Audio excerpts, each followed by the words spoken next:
설 연휴가 시작됐습니다. 이제 최대 9일까지 가능한 설 연휴가 됐는데요. 다들 해외여행 가려고 난립니다. 이 설 연휴에만 134만 명이 해외로 나가는데 작년보다 13%가 증가했어요. 이번 기회가 아니면은 이런 9일 연휴가 안 나온다는 생각을 하는 것 같아요. 그래서 해외여행객 수요가 완전히 쏠렸습니다. 비행기를 타려면 5시간 전에는 와야 되고요. 보안 수색에만 1시간 반이 걸려요.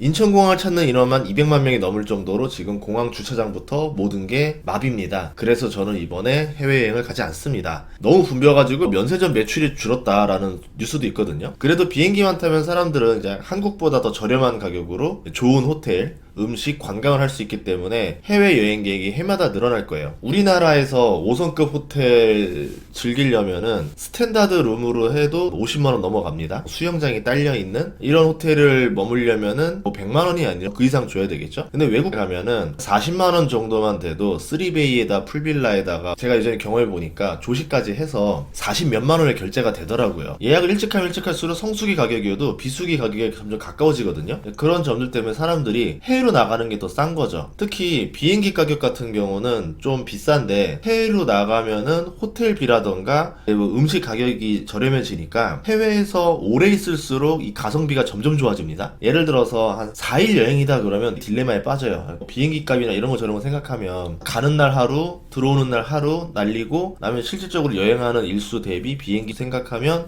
국내가 더 나아요. 그런데 이번처럼 6일 연휴에서 9일 연휴까지 나오면 비행기 비싸도 타고 가는 게 더 이득입니다. 중국이나 한국같이 아시아권은 설날이 있다 하더라도 설날이 없는 곳들도 많거든요. 여행객 수요밖에 없기 때문에 가격이 안정적이죠. 그런 점에서 해외여행객들이 계속 해마다 늘어나고 있는 게 아닌가 이렇게 보고 있습니다. 이 문제는 설 연휴 임시 공휴일을 2주 전에 급하게 결정했어요. 내수 경기 활성화가 목적이었다라고 했는데 저는 이게 오히려 역효과가 아닐까 이런 생각을 합니다. 설 연휴가 짧으면 아까 말했던 대로 이런 거 저런 거 생각하면 비행기 타고 앞뒤 계산해보면 그냥 국내에서 명절 보내고 인근에서 소비를 하는 게 훨씬 더 가성비가 좋다라 느낄 거예요. 이렇게 다시 안 올 9일 연휴를 만들어 버리면은 국내에서 돈 쓸 사람도 해외로 보내버리는 정책이 됩니다. 이 연휴가 길어져도 사람들 소비가 살아나기는 어렵다고 보는데 지금의 소비 위축은 고금리 고물가인 상태에서 정치 갈등까지 벌어지면서 나라가 혼란해진 상황이 있거든요. 모임이 줄고 외부 활동도 눈치가 보이는 사람들이 존재합니다. 그러니까 움츠러들 수밖에 없는 거죠. 여기에 부동산 내수 불황으로 사람들이 돈 쓸 여력도 없습니다. 임시 공휴일이 내수를 살릴 수 있다라 그러면은 그냥 매일매일 임시 공휴일을 때리면 되겠죠. 365일 중에서 180일을 임시 공휴일 때리면 됩니다. 근데 그게 아니라는 걸 다 알잖아요.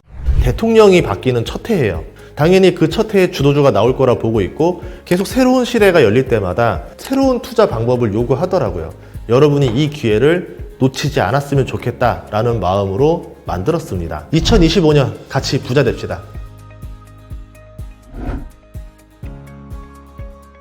내수를 살리려면 근본적인 문제를 바꿔야 되겠죠. 앞으로 경제가 좋아질 거라는 희망을 주는 호재들을 가져와야 되는데 임시공휴일 같은 경우는 예를 들어서 토일을 노는데 목요일 날이 공휴일이다. 금요일을 같이 임시공휴일로 하면은 4일 정도 놀 수 있다. 요 정도 이내여야지만 사람들이 국내 여행으로 계산을 하지. 겨울에 9일짜리 연휴를 만들어주면은 사람들이 국내에서 날도 추운데 어딜 갈라 하겠어요. 그냥 해외로 가버리죠. 이런 것들을 고려해야 되지 않을까. 그래서 임시공휴일을 하려면은 봄, 가을에 하고 국내 여행이 좋거든요. 4일 이내로 해서 해외로 가는 가성비가 안 나오게 만들어야 이 돈을 내수로 쓸 수 있지 않을까 이렇게 생각을 해봅니다. 그리고 임시공휴일을 계속 쓰게 되면 앞으로 이런 정책을 남발할까봐 걱정이 되고 있어요. 지금의 경제 상황을 설 선물이 반영하는데 10만원 이하 가성비 선물이 늘었습니다. 9일까지 가능한 연휴인데도 불구하고 제주도 관광객도 작년 대비 10%가량 줄었다는 뉴스가 나왔습니다. 제주도로 가야 될 여행객들이 해외로 갔다는 거죠. 보다시피 해외로 나가는 출국자는 크게 늘었는데요. 코로나 이전에 인천공항 설 연휴 출국자가 70만 명이었습니다. 근데 이번에 104만 명이죠. 경제가 어려운데도 해외여행객이 좀처럼 줄지 않고 있어요.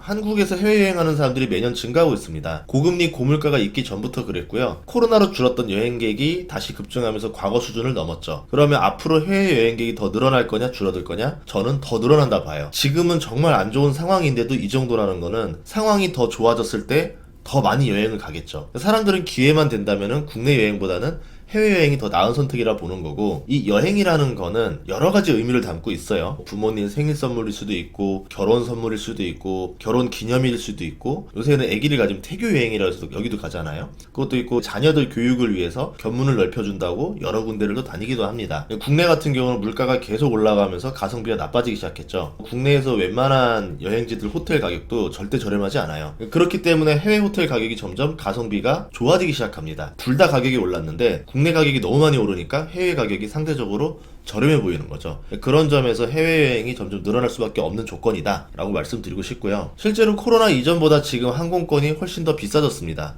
그런데도 해외여행객이 더 늘어나고 있다는 거죠. 해외여행객이 늘었기 때문에 항공권 가격이 더 올랐다 라고 볼 수 있겠죠. 항공권이 수요도 없이 가격만 오르진 않을 거 아니에요. 대한항공 노선별 판매 단가를 보면은 전 지역 단가가 다 올랐습니다. 단순히 동남아, 일본 같은 가성비 국가들 뿐만 아니라 다른 나라들도 인기가 늘어나고 있다는 거죠. 신용카드 해외 결제액도 코로나 이전보다 더 늘어났습니다. 해외 사이트 결제도 포함되어 있다 볼 수 있지만 해외 여행객의 소비가 늘어난 영향도 있거든요. 우리나라 국민들이 해외에 가서 돈을 더 많이 쓰고 있다라는 거죠. 국내에서 대출이자가 늘어나고 장사가 안 되고 성과급이 줄었는데도 해외에서 쓰는 돈이 늘어난다. 총량은 줄었는데 국내에서 쓰는 돈은 더 줄었다. 우리나라 은행 신용카드 대출 연체율이 3.4%입니다. 나날이 늘어나고 있어요. 빚을 갚을 능력을 잃어버리는 사람들이 계속 늘어나고 있다. 전체적으로 해외여행이 늘어나기 어려운 일인데 빚내 여행 가는 사람이 늘고 있다라는 거죠. 실제로 2019년 경기가 안 좋다라는 뉴스가 있었는데도 해외여행객은 사상 최고치를 계속 돌파했습니다. 그러니까 사람들이 돈이 없어서 해외여행을 안 가는 게 아니라 국내 여행의 수요가 그만큼 해외여행으로 넘어가고 있다. 이번 설 연휴 가장 인기 있는 곳이 일본이고 이제 도쿄, 오사카, 후쿠오카 1, 2, 3입니다. 그 다음이 4위가 태국 방콕, 5위가 중국 상하이, 6위가 홍콩이었고요. 그 다음이 삿포로, 베트남 나트랑, 호치민, 다낭이 상위권에 있었어요. 이 여행지들 공통점은 뭐냐면 거리가 가깝다. 저가 항공사의 주요 노선들이기 때문에 예매만 일찍 한다면은 항공권 가격이 부담스럽지 않다. 이게 1번이고요. 일본은 환율 때문에 물가가 상대적으로 저렴한 여행지가 됐습니다. 과거에 비쌌는데 가깝고 저렴해지니까 사람들이 많이 갈 수밖에 없죠. 가성비 여행지가 됐으니까요. 태국이랑 베트남은 원래 가성비 여행지로 유명하죠. 좋은 호텔에 지내면서 관광을 할 수도 있는데 신나게 휴양을 즐기고 와도 돈이 얼마 들지 않아요. 만약에 그 돈을 가지고 국내에서 머물렀으면은 돈 진짜 많이 나갈 건데 1,000만 원 넘게 나갈 여행 비용이 해외로 가면은 뭐 3, 400 안에 끝나니까 이렇게 가는 가족들이 많아졌죠. 가성비가 좋지 않은 곳들 중에 하나가 하와이, 괌인데 여기도 예약률이 높습니다.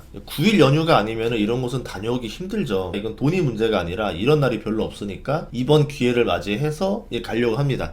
임시 공휴일이 아니어도 월 금만 연차를 쓰면 되기 때문에 애초에 이 사람들이 예약을 했을 거예요. 그런데 여기에 임시 공휴일까지 되니까 사람들이 더 쓰는 거죠. 이렇게 임시 공휴일을 지정해 주면은 사람들이 애초에 임시 공휴일이 나올 거라고 예상을 해서 미리 예매를 해둘 겁니다. 아마 될 거야. 그때쯤 되면은 국가가 어쩔 수 없이 임시 공휴일 한번 지정할 거야 라고 하면서 더 장거리 여행지를 선호하는 추세가 되겠죠. 점점 수요를 늘려주는 역효과가 날 수도 있다 생각을 합니다. 설 연휴가 길어지면 기업들은 안 좋죠. 조업 일수가 줄면서 생산성이 줄어드는데요. 달러를 벌어오는 수출업계도 이번에 실적이 꺾일 가능성이 있습니다. 현장의 우려는 1월 조업 일수가 줄어서 수출 실적이 줄어들 건데 이제 한국의 수출 동력이 완전히 꺾였다는 뉴스들이 나올까봐 걱정하고 있어요. 그러면 소비 심리가 더 위축되겠죠. 벌써 20일간 수출 실적이 전년 동기 대비 5% 감소했습니다.